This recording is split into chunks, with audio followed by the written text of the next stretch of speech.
What is the Amazon buy box or featured offer? My name is Stephen Pope and I'm the founder of My Amazon Guy, and I'll cover this question in this video.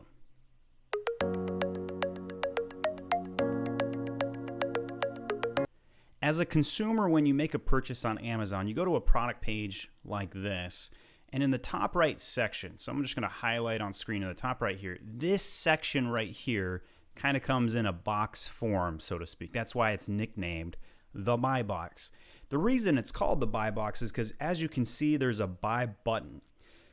The reason this is a topic, because of two reasons. Typically, number one, if there are multiple sellers on the same item, the buy box actually rotates, and that means you'll share the amount of sales that occur on the product page. That's a really unique thing about Amazon. They were first to market in doing so. I'm going to talk a little bit about that today.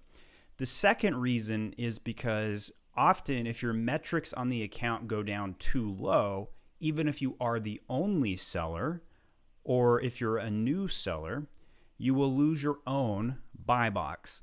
The buy box percentage is also calculated on the back end of Seller Central.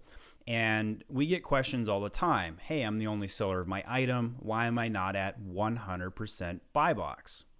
If you log into Seller Central and put your cursor over pricing and manage pricing, or pricing health rather, go to pricing health, excuse me.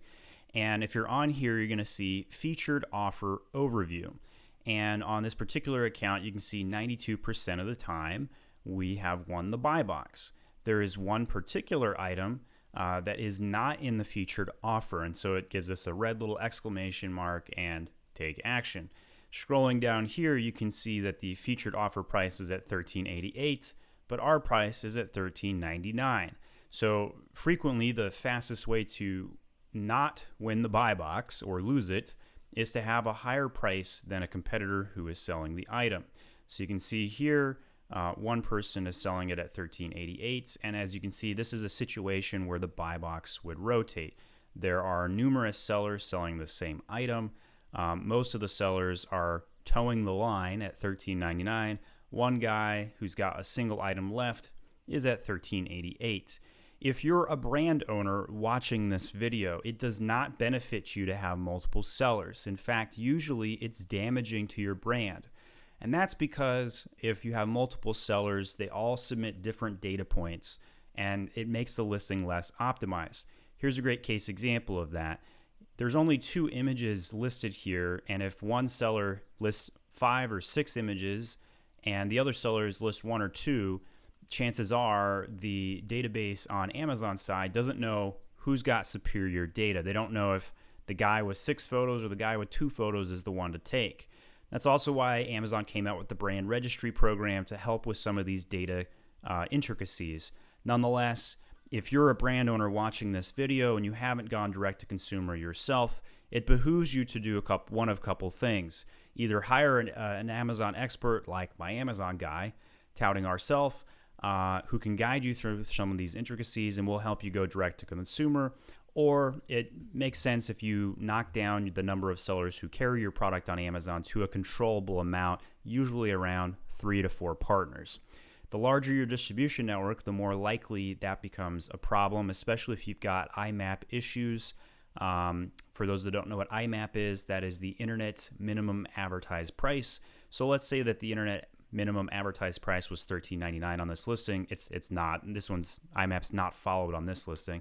But let's say it was, and one seller was breaking it, then the brand owner would go to that seller and say, hey, knock that off and stop selling my item. So buy box is typically more of a talking point when there are multiple sellers. The factors that affect the buy box include shipping speed. So if you're prime versus not prime, prime almost always wins the buy box. Pricing, as you can see here, that's what's affecting the buy box and the rotation accordingly. Customer metrics. So if you've got better metrics on one account, likely they're going to get a higher percentage of that buy box rotation. So let's say there's 4 sellers, and one of them has exceptional customer service, 5-star reviews consistently, and they answer their consumers within 2 hours on average. And then the other 3 guys have a range of 95% to 80% on whatever I just mentioned. Well, the guy with the best review percentage is going to take a higher proportion of the buy box and win it more often. Additionally, from my experience, though I can't find any documentation on this, if you are somebody who's been selling the item longer, you will more than likely have a higher percentage of the buy box because you have data to support that you offer a good experience for the consumer. It's also possible for you to have a higher price and still win the buy box because of that. Amazon does have some official documentation on what the featured offer is. I'm going to read that just for official sake. The featured offer, sometimes called the buy box, is the place on a product page detail where customers start the purchase process by adding items to their shopping carts. A key feature of Amazon's store is that the same product can have multiple offers from multiple sellers. If more than one seller offers the same product in new condition, they can compete for the featured offer for that product. To compete for a featured offer placement, you must have a professional seller account, demonstrated a consistently great buying experience for customers. Amazon uses performance-based criteria to determine featured offer eligibility and placement status. Eligible listings that do not win featured offer status are eligible for placement in the More Buying Customer Choices box. Amazon does not guarantee placement in either of these locations. So let's talk about that More box. So this is the Other Sellers on Amazon box right down here. And if you click on that 7 new from, it pulls up the entire list. This is relatively new UI. They used to actually pull up a new tab entirely. So you may see some of this be different depending on which country you're in as well as which category of items you're in. So there's some kind of loose impacting factors on that as well. So if we go back to the buy box percentage, you can see it kind of fluctuates. This is normal, even on an account where you're the only seller. For whatever reason, sometimes there's some geolocations where you as a seller are not in the buy box.